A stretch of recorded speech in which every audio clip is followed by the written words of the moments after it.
जब महादेव और माता पार्वती ने अपने भक्त को दिए मायावी गुफा में दर्शन, भक्त को दिया एक चमत्कारी वरदान।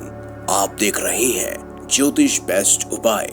आप सभी का हमारे YouTube चैनल में हार्दिक स्वागत है। दोस्तों, आज एक ऐसी ही सच्ची घटना का जिक्र इस वीडियो में हम करेंगे जिसको देखकर आप हैरत में पड़ जाएंगे। कहते हैं कि मानो तो सब कुछ है और ना मानो तो कुछ भी नहीं। इसका मतलब है कि यदि मानो तो भगवान हमारे आसपास ही है और नहीं मानो तो कभी कहीं नहीं है। ऐसी ही एक कहानी हमारे साथ शुभम राजपूत ने साझा की। दरअसल शुभम बचपन से ही महादेव का परम भक्त है।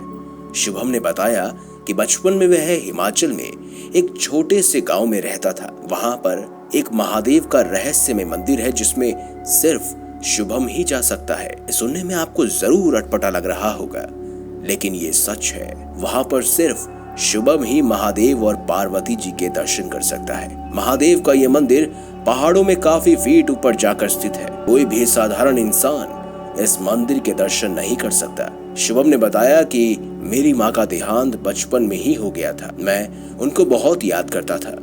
उस समय मेरी उम्र महज 13 साल की थी। मुझे मेरी माँ इतनी याद आती थी कि उनको सोचकर मैं अकेले ही पहाड़ों पर जाकर रोने लगता था।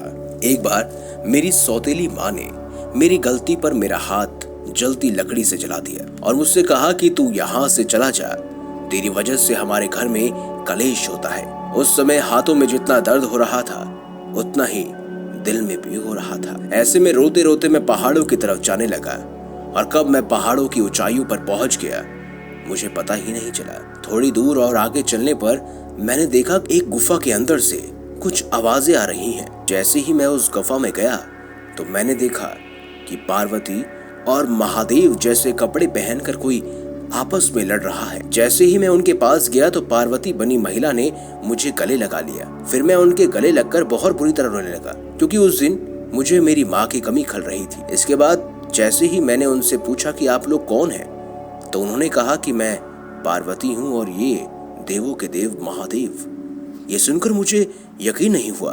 मुझे लगा वो मेरे साथ मजाक कर रही हैं। मैंने उनसे पूछा कि आप सचमुच भगवान हैं या फिर झूठ बोल रहे हैं। उन्होंने कहा कि हाँ, हम वही हैं जिन्हें तुम पूछते हो।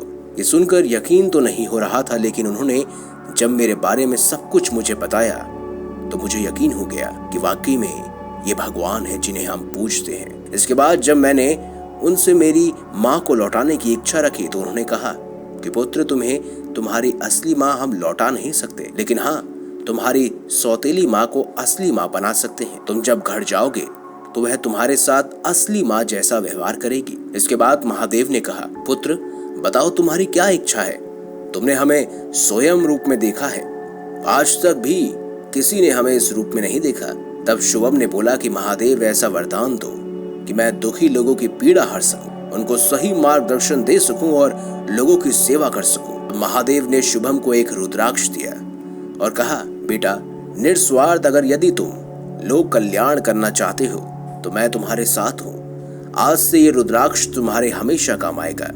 ये कहकर महादेव ने कहा कि तुम्हारा नाम शुभम नहीं, आज से रुद्रा है। तुम्हें लोग रुद्रा के नाम से जानेंगे। ये कहकर उन्होंने मुझे वहां से जाने को कहा। उस समय मैं बच्चा ही था। ज्यादा समझ न होने की वजह से बिना कुछ कहे मैं वहां से चले गया। इसके बाद जैसे ही गुफा से निकला तो फिर से झगड़े करने की आवाज आने लगी। मैंने जैसे ही पीछे मुड़कर देखा तो वहां पर कोई नहीं था। धीरे धीरे मेरी आंखों के सामने वो गुफा लुप्त होने लगी। ये देखकर मेरी रूह कांप गई और डरते डरते मैं पहाड़ों से नीचे आया और घर जाकर सारी बात बताई, लेकिन किसी ने भी मेरा यकीन नहीं किया। लेकिन जैसा महादेव ने कहा था वैसा ही मेरे साथ होना शुरू हो गया। मेरी माँ का व्यवहार मेरे लिए बिल्कुल बदल गया और कुछ सालों बाद मैं सन्यासी बन गया। लोग मुझे रुद्रा बाबा के नाम से जानने लगे। मेरे पास कोई भी अपनी समस्या को लेकर आता तो मैं उसका समाधान जरूर करता। कोई भी भक्त मेरे पास से खाली हाथ नहीं जाता। आज मैं पहाड़ों पर वास करता हूँ और फिर से उस गुफा के देखने का इंतजार कर रहा हूँ। अब महादेव मुझे कब दर्शन देंगे, ये इंतजार मुझे हमेशा रहता है। यदि आपको हमारी ये खास कहानी पसंद आई हो तो कमेंट बॉक्स में हर हर महादेव अवश्य लिखिएगा। वीडियो अच्छी लगी हो तो लाइक करें, चैनल को सब्सक्राइब करें और ज्यादा से ज्यादा शेयर भी कीजिएगा। मिलेंगे अगली बार एक नई खास वीडियो के साथ। तब तक के लिए बहुत बहुत धन्यवाद। देखते रहिए ज्योतिष बेस्ट उपाय।